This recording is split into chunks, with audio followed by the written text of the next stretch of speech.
Magandang araw po sa inyong lahat. Maliwanag naman na itong gera sa gitnang silangan ay talagang malaking naging epekto sa buong mundo at dito rin sa Pilipinas. Siyempre, hindi natin maaring hayaan na pasanin itong mga mas nakakaraming commuter. Pagising ko kaninang umaga, nakita ko yung mga headline at ang pinag-uusapan ay yung naaprubahan na fare hike. Siguro hindi ito ang panahon para magtaas ng pamasahe para sa ating mga kababayan.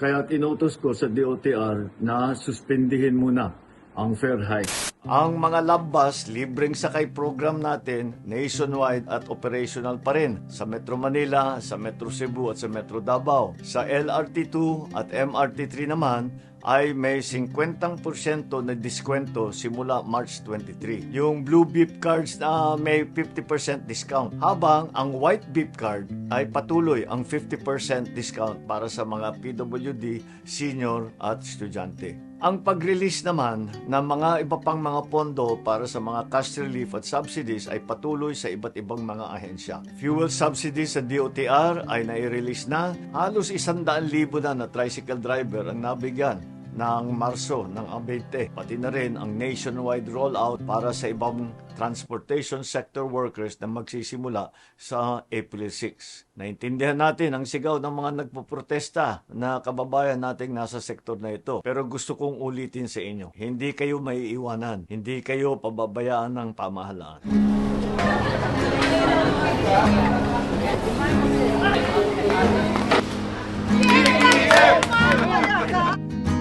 Masusi natin binabantayan ang mga presyo ng mga ibang bilihin. Nung isang araw naman ay sumugod din tayo sa palengke para makita ang presyo ng mga pangunahing bilihin o prime commodities. Sa awa naman ng Diyos, stable pa at walang naman masyadong pag-abuso. Walang nagbebenta ng higit sa suggested retail price. Patuloy tayo makikipag-ugnayan sa ating mga manufacturer ng mga basic commodities na kritikal sa panahon na ito.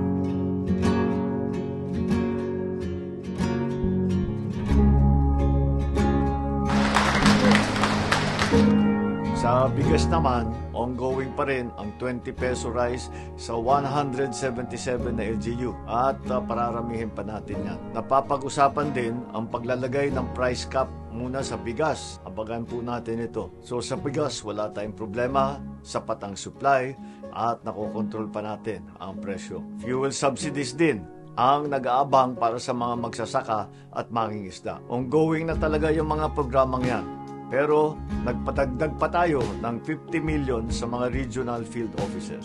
Ang presyo naman ng fertilizer, ibang usapan po yan dahil petroleum product yan. Nakikipag-usap na tayo sa iba't ibang fertilizer producing countries. Okay pa tayo sa Abril, pero pinaghahandaan na natin ang May to June.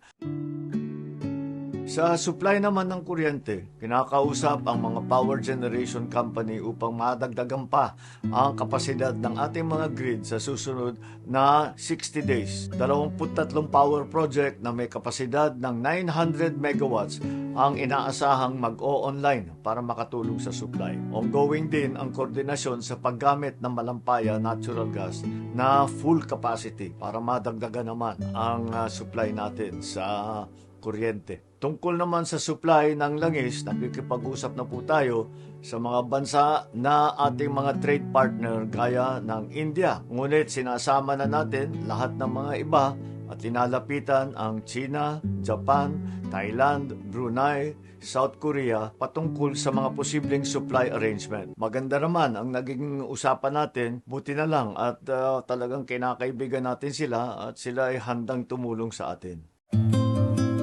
At hindi po natin kinakalimutan ang mga ating kababayan na nandoon sa mga alanganing lugar sa Middle East. Tuloy-tuloy naman ang pagdating ng ating mga kababayan mula sa gitnang silangan. Mahigit 1,400 overseas Filipino workers at 334 dependents na ang nakauwi mula noong 5 ng Marso hanggang March 17. Yung pangatlong government chartered flight naman ay dumating dito noong March 18 na may sakay na 153 OFW, 114 dependent at saka 50 stranded na Pilipino. Sa mga susunod na araw ay mas marami pa ang pararatingin natin. Ay marami sa kanila ay uuwi sa Visayas at Mindanao, kaya tiniyak naman natin na makakapag-hotel muna sila at binubuk natin sila sa mga flight na papunta sa kanilang mga probinsya. Tinitiyak natin na naaalagaan sila ng mga. Ngayon ang panahon para magtulungan. Ngayon ang panahon para maipakita natin sa buong mundo ang katangian ng bayanihan na nasa puso ng bawat Pilipino. Bawat isa sa atin ay may magagawa namang paraan para makatulong. Pagtitipid man, magtulong sa kapwa, o kahit sa pamamahagi ng tamang impormasyon at hindi pagkakalat ng fake news. Huwag naman sana tayong magdagdag pa sa problema. Lahat tayo ay kailangan magtulungan. Alalahanin natin ang pagmamahal natin sa ating mga kababayan. Huwag natin kakalimutan na kapag pinabayaan natin ang isa sa atin, napabayaan na natin ang buong bansa. Asahan naman ninyo na nandito lang ang pamahalaan bilang inyong takbuhan at sandalan. Maraming salamat po. Magandang araw po sa inyo.